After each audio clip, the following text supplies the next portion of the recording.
ISIL is not Islamic. No religion condones the killing of innocents, and the vast majority of ISIL's victims have been Muslim. And ISIL is certainly not a state.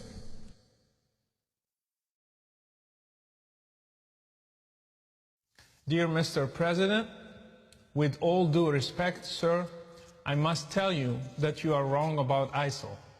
You said ISIL speaks for no religion. I'm a former Muslim. My dad is an imam. I spent more than 20 years studying Islam. I hold a bachelor's degree in religious studies, and I'm in the middle of my master's degree in terrorism studies. I can tell you with confidence that ISIL speaks for Islam. Allow me to correct you, Mr. President. ISIL is a Muslim organization. Its name stands for Islamic State. So even the name suggests that it is an Islamic movement. Their leader, Abu Bakr al-Baghdadi, holds a PhD in Islamic studies. I doubt you know Islam better than he does. He was a preacher and a religious leader in one of the local mosques in Baghdad. ISIL's 10,000 members are all Muslims. None of them are from any other religion. They come from different countries and have one common denominator, Islam. They are following Islam's Prophet Muhammad in every detail.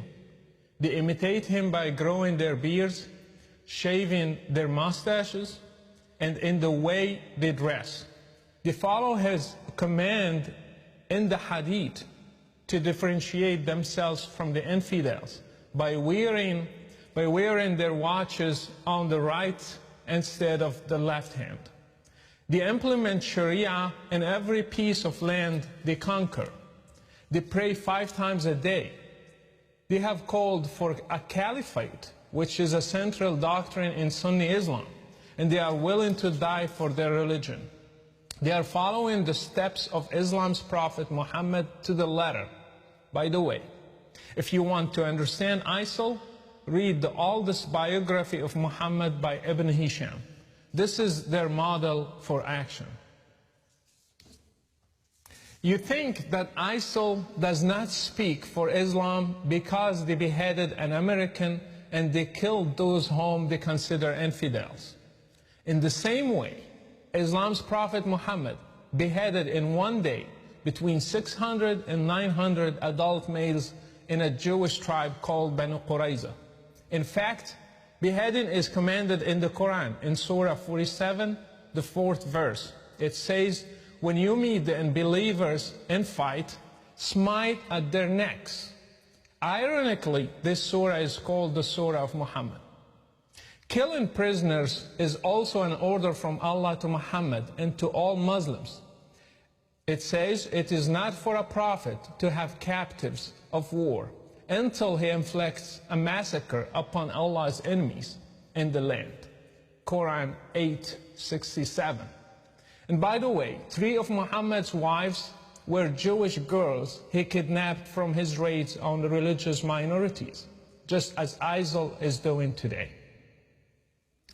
Mr. President, I grew up in Morocco, supposedly a moderate country, yet I still learned at a young age to hate the enemies of Allah, especially Jews and Christians. These are represented today by Israel and the West, especially the great Satan, America. I prayed 5 times a day, repeating Al-Fatiha, the first chapter in the Quran, asking Allah to lead me not in the way of those who went astray, and those who have the wrath of Allah upon them. We all knew that it is Jews and Christians. We have been brainwashed to hate all of you in our sacred texts, in our prayers, in our Friday sermons, in our educational systems. We were ready to join any group that one day would fight you and destroy you and make Islam the religion of the whole world, as the Quran says. This is what I and millions like me have been taught. Mr. President, this is an irrevocable fact. Fortunately, when I grew up, I chose to leave Islam and became a Christian because I believe that God is love. Others also left, and still every day they are leaving Islam and choosing different paths for their lives. All of them are suffering today because, again, Islam's Prophet Muhammad said, whoever changes his religion, kill him. I left Morocco under persecution. I was fortunate. Others throughout the Muslim world do not have the same opportunity. They are paying a heavy price in different ways in order to get their freedom one day. I ask you, Mr. President, to stop being politically correct, to call things by their names.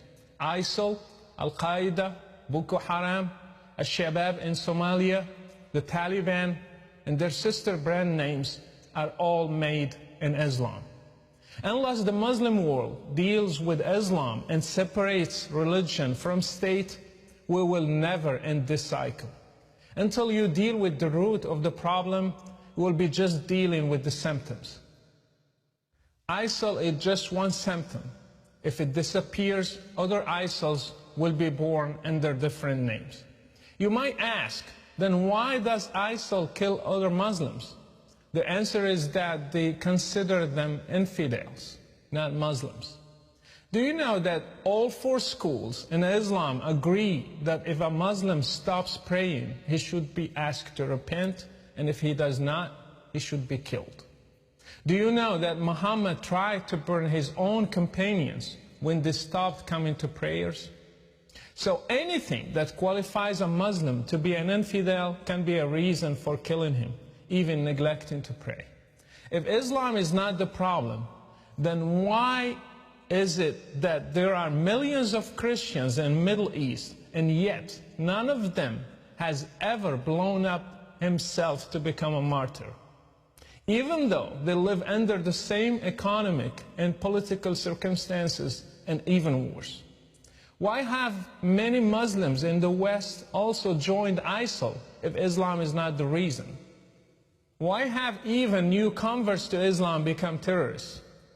Mr. President, if you really want to fight terrorism, then fight it at the root. How many Saudi sheikhs are preaching hatred? How many Islamic channels are indoctrinating people and teaching them violence from the Quran and the Hadith? How many Friday sermons are made against the West, freedom and democracy? How many Islamic schools are producing generations of teachers and students who believe in jihad and martyrdom and fighting the infidels? And finally, how many websites are funded by governments, your allies, that have sheikhs who issue fatwas against basic human rights? If you want to fight terrorism, start from there. By the way, I do not give my full name because Islam is a religion of peace. I'm known around the whole world as Brother Rashid, and I implore you to take a stand for international human rights and the future of democracy and speak the truth about the real threat that is facing all of us. Best regards, Brother Rashid.